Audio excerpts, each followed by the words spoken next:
이 세상을 사는 사람들은 누구나 다 고난을 짊어지고 살아갑니다. 그렇지만 사람에 따라서 겪고 있는 그 고난의 깊이가 같지가 않아요.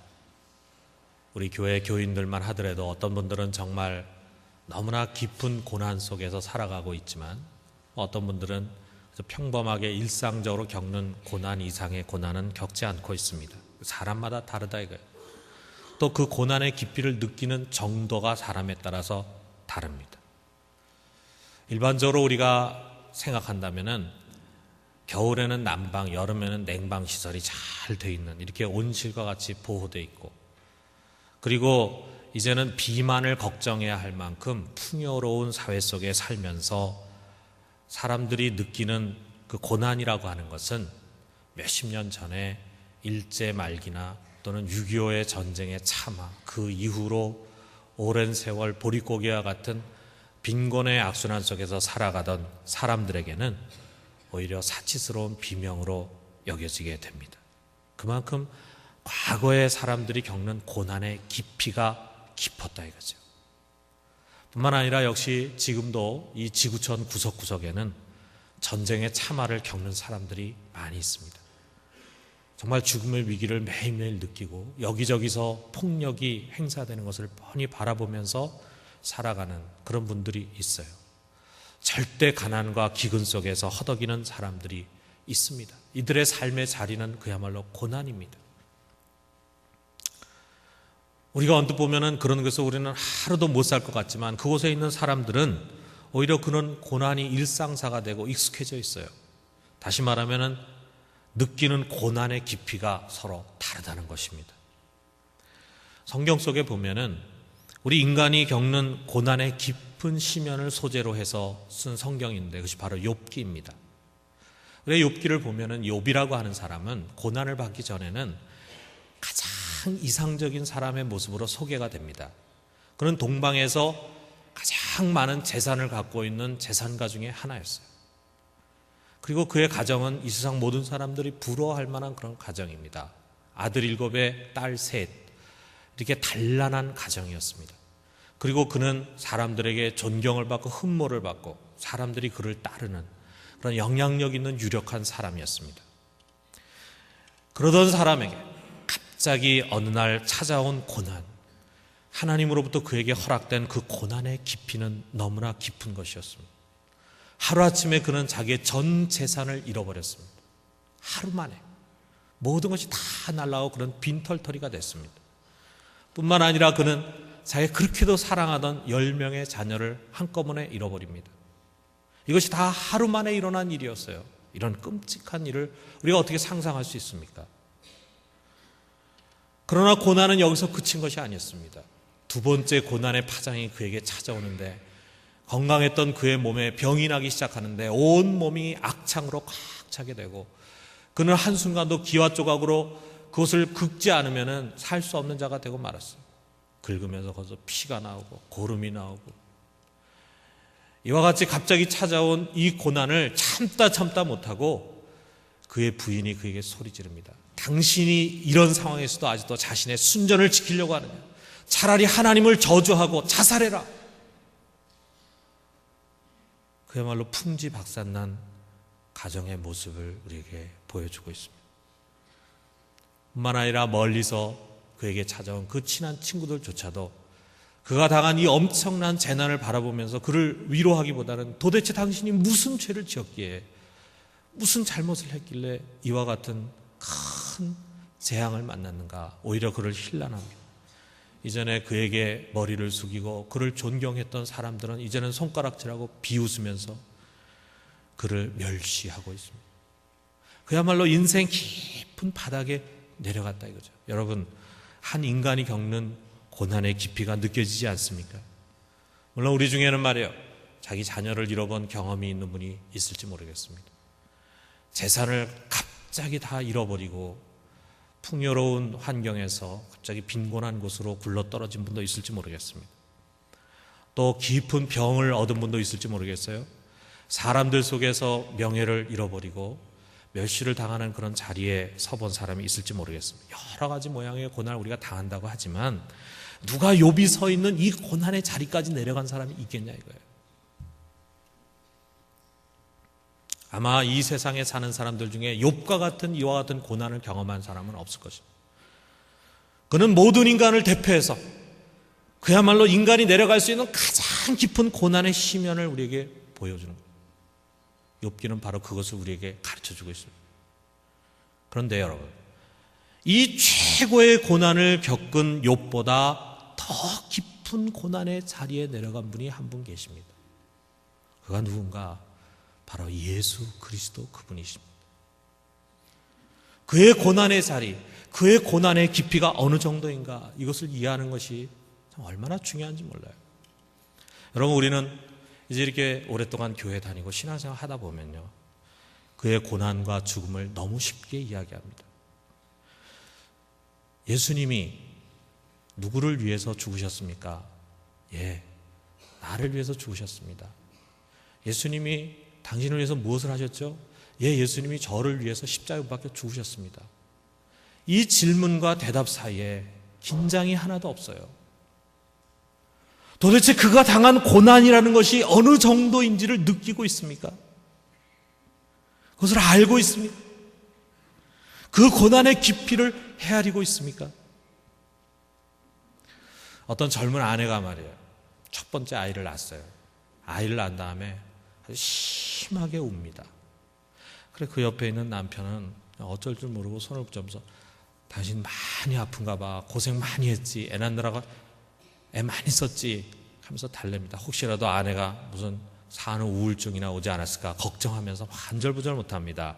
그런데 그 울던 그녀가 말이에요, 고개를 가로저으면서 이렇게 말합니다. 여보, 내가 아파서 우는 게 아니야. 엄마 생각이 나서. 엄마가 나를 낳을 때 얼마나 아팠는지 이제야 내가 알 수 있을 것 같아. 그래서 우는 거야. 그 어머니의 사랑의 깊이, 어머니가 나를 이 세상에 내보내기 위해서 당해야 했던 그 고난의 깊이를 이전에도 말했고 이전에도 알고 있다고 생각했지만, 이제 자신이 해산의 고통을 체험하니까 비로소 그 어머니의 아픔의 자리에 자기가 서게 됐다, 이거 느껴지는 거예요.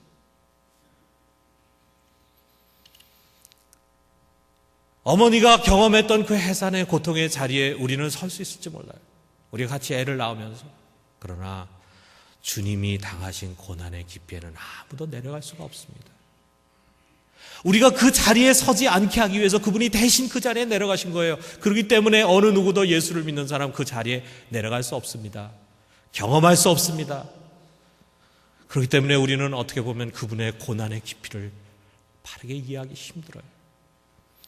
2000년 전에 일어난 일입니다. 그리고 이곳에서 멀리 떨어져 있는 팔레스틴 예루살렘의 골고다 언덕에서 일어난 일입니다. 그야말로 저 멀리 보이는 십자가는 우리에게 늘 막연하게 느껴질 수 있습니다. 그러나 이 시간 우리 종료주일 그리고 마지막 고난 시간에 성령이 도와주셔서 우리로 하여금 이 시간의 간격과 공간의 간격을 뛰어넘어서 십자가 가까이, 좀 더 가까이 가서 그분이 겪으신 고난의 흔적을 한번 더듬어 볼 수 있게 되기를 바랍니다. 그분이 경험하신 고난을 우리는 세 가지로 생각할 수 있어요. 첫째로는 예수님은 커다란 정신적인 고난을 겪었습니다. 그런 유대인들에게 붙잡혀서 대제사장의 뜰로 끌려갔어요. 그 주변에 모여있는 사람들은 되지도 않는 이야기를 가지고 거짓말을 가지고 그를 모함하면서 그를 죄인으로 몰아가려고 합니다. 예수님이 하신 말씀의 의도를 파악하지 않고 도리어 꼬투리를 잡아가지고 그야말로 말꼬투리를 잡아서 예수님으로 하여금 참남한 죄를 범하고 하나님을 대적했다고 하는 자로 세워서 그를 죽이려고 합니다. 그런데 자기들끼리도 서로 말이 맞지 않는데 어떻게든지 예수님을 죄인으로 몰아서 죽여야겠다 하는 생각에는 똑같아요. 그래서 그를 몰아갑니다. 우리가 세상에서도 보면은 지나간 우리 한국의 역사에서도 그렇고 또 지금 세계의 역사 속에서 보면은 사람을 일부러 죄인으로 몰아가기 위해서 온갖 거짓 증거와 모함으로 하는 일들이 참 많이 있습니다. 우리나라에도 옛날에 군사 독재 정권 때 뭐 조금 반정부 운동하고 그러면은 조작해가지고 공산주의자로 몰아서 국민들 속에서 매도시키는 그러한 일들이 참 많이 있지 않았어요? 그 속에서 얼마나 많은 사람들이 짓지 않는 죄를 자기가 지었다고 하면서 참 희생되는 삶을 살았냐. 지금도 이 세계 속에 그러한 일들이 일어나고 있습니다. 예수님이 바로 그 자기가 하지 않은 이야기, 또 자신이 짓지 않은 죄를 사람들에 의해서, 모함에 의해서, 거짓 증거에 의해서 죄인으로 몰려가는 그러한 상황 속에 예수님이 처해져 있었습니다. 그리고 그 다음 날 이들은 빌라도 앞으로 예수님을 끌고 왔습니다. 거기서 최종의 판정이 내려지는데 그를 고소하는 유대인들의 일방적인 목소리가 득세한 가운데 마침내 빌라도는 그에게 십자가 처형을 언도했습니다. 이 십자가형은 로마가 그 넓은 제국을 다스리기 위해서 사용했던 그야말로 가장 야만적이고 잔인한 사형법이었어요. 그것이 너무나 잔인했기 때문에 로마 시민권을 가진 자는 아무리 큰 죄를 지어도 결코 이 십자가 형벌로 사형시키질 않았습니다. 이것은 서로 반항하는 노예 집단들 그리고 반란자들에게 사용했던 형벌이었습니다. 그러나 결국 예수님은 가장 큰 죄인, 그 사회 속에서 가장 용납할 수 없는 큰 죄인으로 판결을 받은 것입니다. 여러분, 우리가 살아가는 사회 속에서 재판을 할 때 재판에는 인간이 아무리 최선을 다하고 가장 지혜를 모은다 해도 오심이 날 가능성이 있고 억울한 판결이 내려질 수 있는 가능성이 있습니다. 그러나 우리 인류가 내린 판결 중에 가장 불의한 판결은 무엇인가? 바로 이 빌라도의 판결이었습니다. 그는 이 세상에서 유일한 의인, 죄가 없는 유일한 분, 그분에게 이 세상에서 가장 극악무도한 죄인이라고 하는 판결을 내린 것입니다. 세상에 이보다 더 잘못된 판결이 어디 있겠어요? 여러분, 거짓 증거, 모함, 그리고 억울한 판정, 이것은 극히 제한된 몇몇 사람들에게만 경험될 수 있는 것이 아닙니다. 세상을 살아가는 우리들이요, 직장에서나 사회 속에서나 심지어는 교회 안에서도 이런 일을 경험하게 됩니다. 우리가 이런 일을 경험하면은 정신적으로 큰 상처와 고통을 받게 돼요. 보면은 내가 정말 그 잘못을 했어요. 잘못 말을 하고 잘못 행동을 했어요. 근데 그걸 가지고 나를 정죄하고 나의 잘못을 지적하는 것도 때로 마음이 상합니다. 좀 덮어주지. 그걸 그렇게 들춰내가지고 나를 죄인으로 몰아가야만 속이 시원하겠나 하는 생각이 든단 말이에요. 자기가 잘못했음에도 불구하고 때로 마음이 상해요. 그런데 내가 하지도 않은 말, 내가 하지도 않은 행동을 모함해가지고 거짓 증거해가지고 그것도 한두 사람이 아니고 여러 사람이 몰아가지고 나를 죄인으로 만든다고 합시다. 그래서 그 공동체에서 나를 매장시킨다고 해요. 여러분이 그 상황에 처하면은 여러분 어떻게 했어요? 얼마나 견디기 어려운 일입니까? 그런데 사람들은 그렇다 치고 결국 마지막에 가서 공의로운 판결을 내려야 할 사법기관이 말이에요, 오히려 불의한 자를 두둔하고 그들의 편을 들어서 불의한 판결을 최종적으로 내린다고 할 때 아마 이런 상황을 만나면 대부분의 사람들은 그 속에 깊은 억울함, 분으로 말미암아 한을 품게 될 것입니다. 가끔 영화에 보면은 이 세상에 공의를 믿지 못해서 자기가 총을 들고 나가가지고 자기가 복수를 하는 그런 것을 소재로 한 영화들도 있죠. 그러고 싶은 마음도 막 들 거라요. 더 목소리를 높여서 상대방의 불의와 자신의 결백을 항변하고 싶을 것입니다. 어떤 사람은 정말 이러한 상황을 견디지 못해서 자살하고 싶은 사람도 있을지 모르겠어요. 인간으로서 겪을 수 있는 가장 참담하고 고통스러운 상황일 것입니다. 그런데 우리 주님은 이 모든 것 속에서 어떻게 하셨습니까? 침묵하셨습니다. 이사야서 53장 7절에 보니까 이렇게 말하고 있습니다. 그가 곤욕을 당하여 괴로울 때에도 그 입을 열지 아니하였으며 마치 도수장으로 끌려가는 어린 양과 털 깎는 자 앞에 잠잠한 양같이 그 입을 열지 아니하였도다. 그리고 우리가 이런 성경 기조를 볼 때 예수님이니까, 하나님이시니까, 신성을 가지신 분이니까, 우리와는 다른 분이니까 얼마든지 그런 거 감당할 수 있고 얼마든지 이렇게 행동할 수 있지, 우리가 이렇게 생각하면 안 됩니다. 그분은 이 자리에 하나님으로서가 아니라 가장 연약하고 우리와 동일한 인성을 가지신 한 인간으로 서 계신 거예요. 마음의 상처를 받을 수 있고 마음의 고통을 가질 수 있고 이것을 견디기 어려운 분이십니다. 그럼에도 불구하고 그는 잠잠하게 이 모든 것을 다 받아들이셨어요. 물론 이럴 때 말이에요. 좀 옆에서 위로해주고 격려해주고 아니야, 당신 잘못한 거 없어요. 저 사람들이 나쁜 사람들이야. 내가 당신의 결백함을 알아. 내가 당신 편이야. 좀 이런 사람들이 주변에 있으면은 얼마나 그 힘든 것이 감소가 될 수 있겠어요. 그야말로 쉽게 말하면 동지들이 좀 옆에 있은 말이에요. 큰 우겨쌈과 어려움을 당한다 해도 그 나름대로 위로를 얻고 그것을 이겨낼 수 있을 거예요. 그런데 예수님은 이 수많은 적들에 둘러싸여 있음에도 불구하고 혼자였습니다. 그가 3년 동안에 공들이고 교육시키고 키운 제자들, 그들은 다 예수님 떠나 있었어요. 그 중에 하나인 가룟 유다는 예수님을 배반하고 그를 팔아서 유대인들에게 넘겼습니다. 유대인들이 예수님을 잡으러 왔을 때 다른 제자들은 예수님 혼자를 남겨두고 다 도망갔습니다. 그 중에 그나마 좀 의리가 있다고 생각한 수제자 베드로는 대제사장의 뜰까지 들어왔는데 거기서 예수님이 보는 면전 앞에서 나는 저 사람을 모른다, 나는 저 사람과 아무 상관이 없다, 이렇게 저주하고 맹세하면서 3번이나 부인을 합니다. 여러분, 우리가 세상을 살아가면서 누구나 다 아마 한두 번쯤은 이 배반 당해본 경험이 있을 거예요.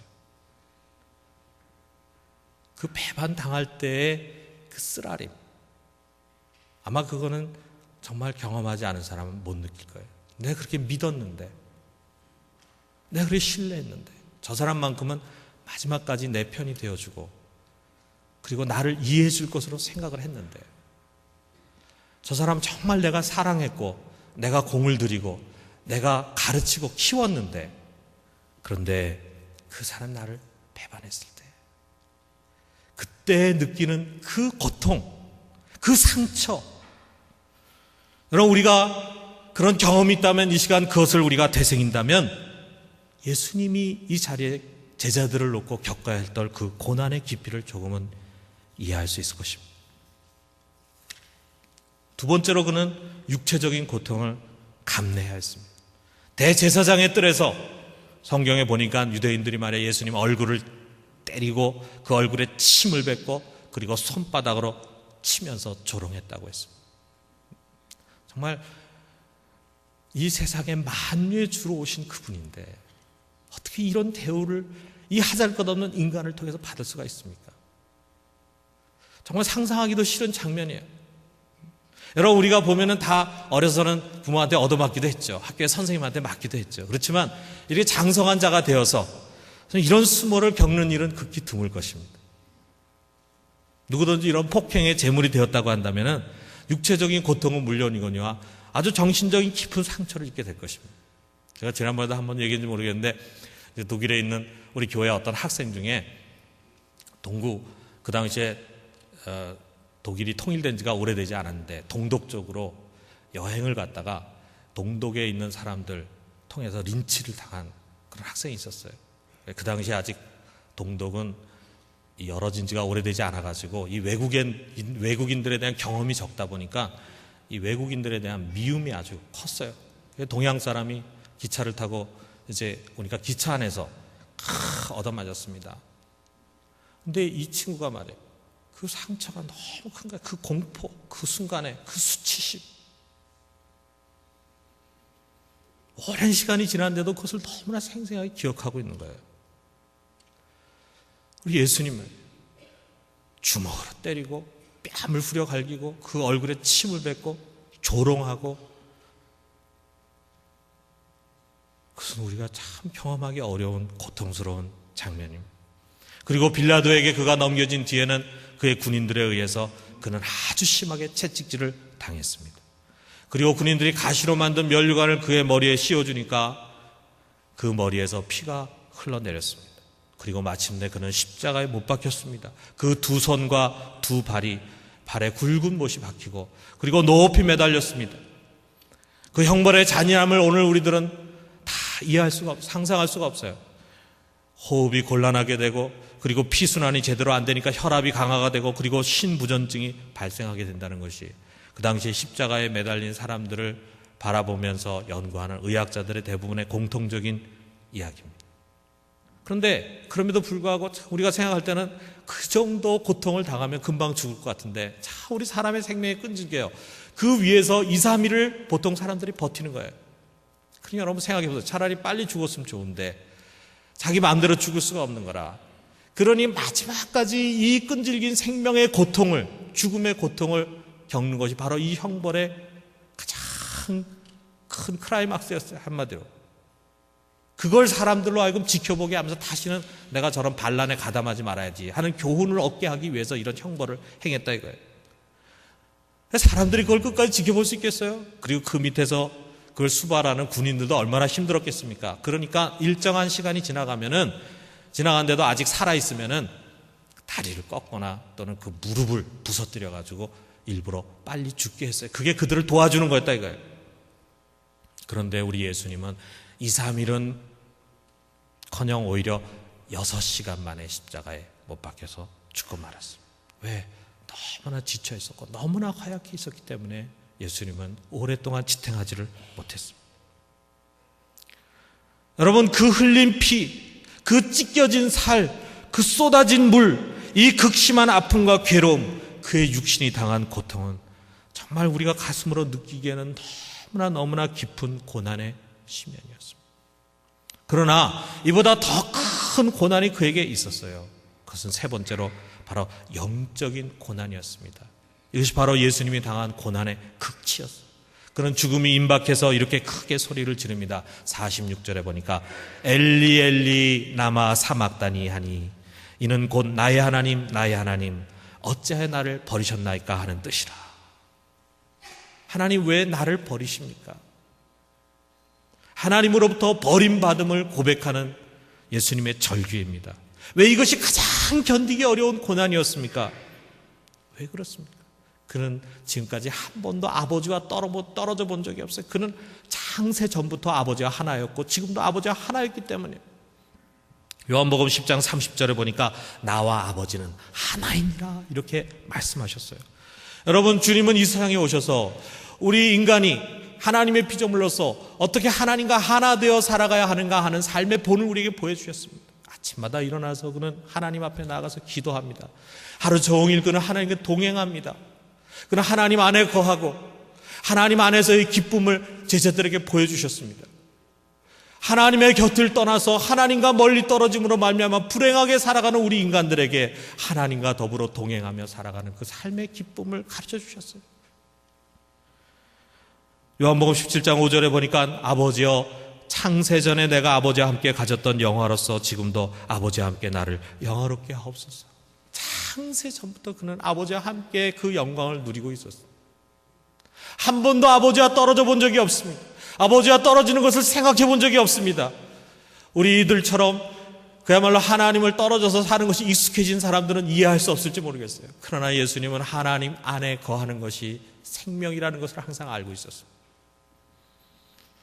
그런 하나님 아버지로부터 외면당합니다. 버림당합니다. 여러분, 이거 이해할 수 있겠어요? 아마 우리 중에서 정말 하나님과 동행하는 기쁨, 하나님 안에 있는 그 기쁨을 누리면서 사는 사람은 좀 더 이해할 수 있을 것입니다.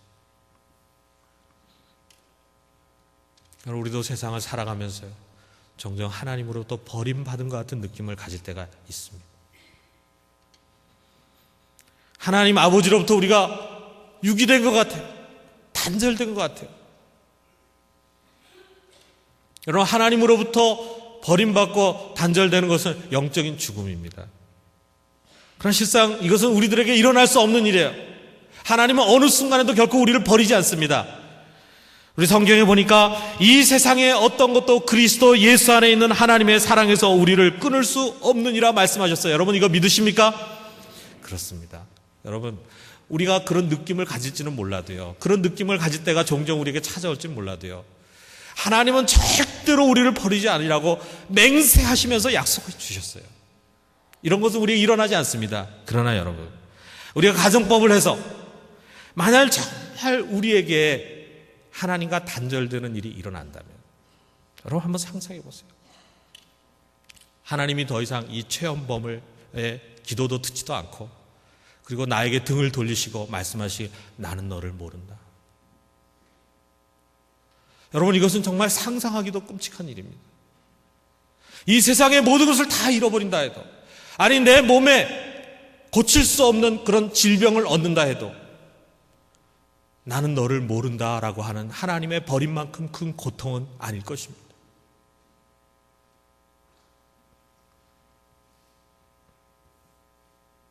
이것은 인간 실존에 있어서 가장 깊은 고뇌의 심연입니다.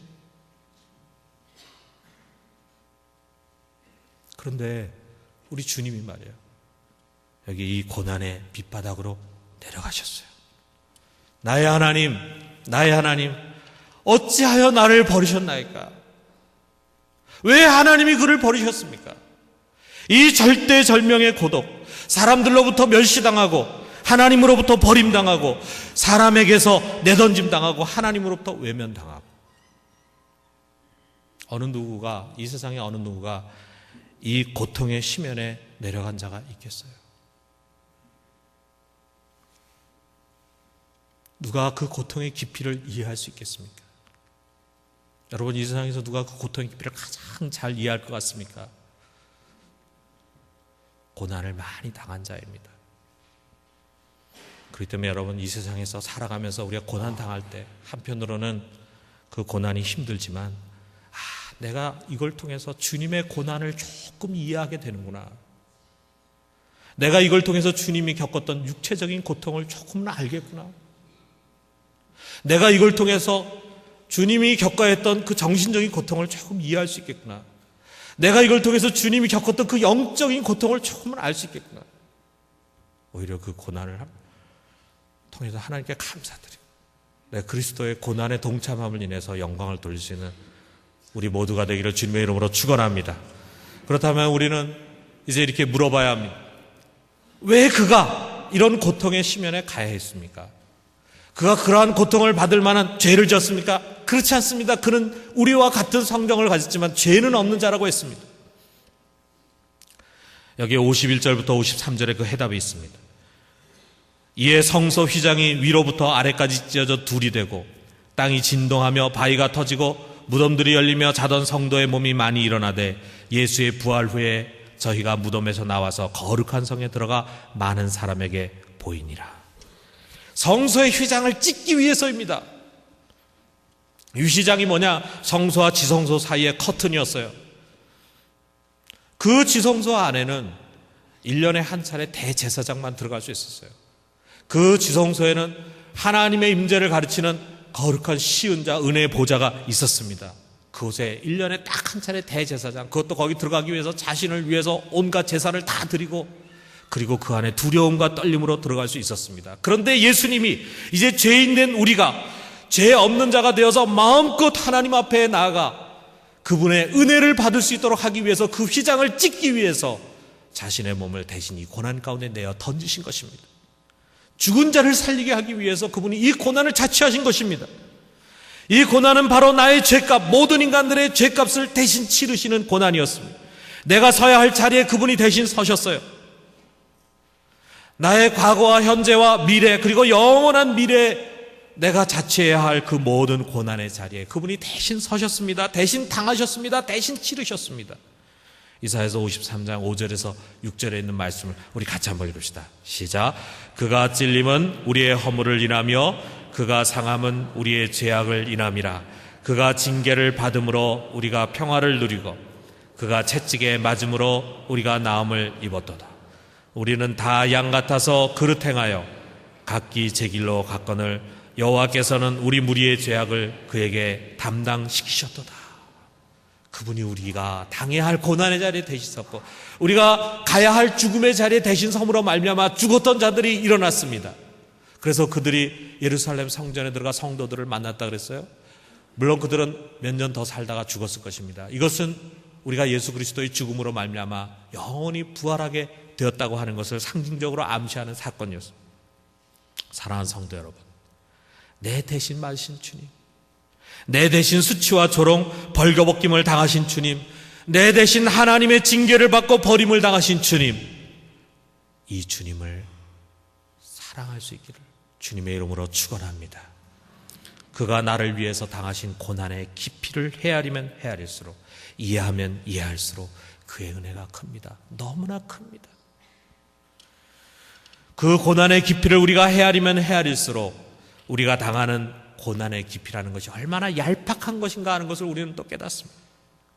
여러분, 우리가 때로 주님을 위해서, 그의 교회를 위해서, 그의 나라를 위해서 수고하기도 하고, 때로는 이와 같은 일을 할 때 고난을 당할 수 있지만 그것을 고난이라고 표현하는 것도 부끄럽습니다.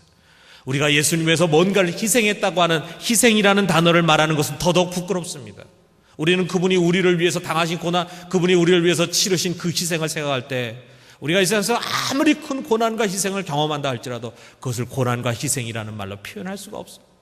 표현하기엔 너무나 부끄럽습니다. 겸손히 기쁨으로 그분을 섬길 수 있게 되길 바랍니다. 마지막으로 사랑하는 성도 여러분, 우리는 그분의 대속의 고난을 더 많은 사람들에게 알려야 합니다. 그가 대신 고난 당하셨으니 당신은 이 모든 고난에서 해방되었습니다. 속히 주 앞에 나와서 구원을 받으십시오.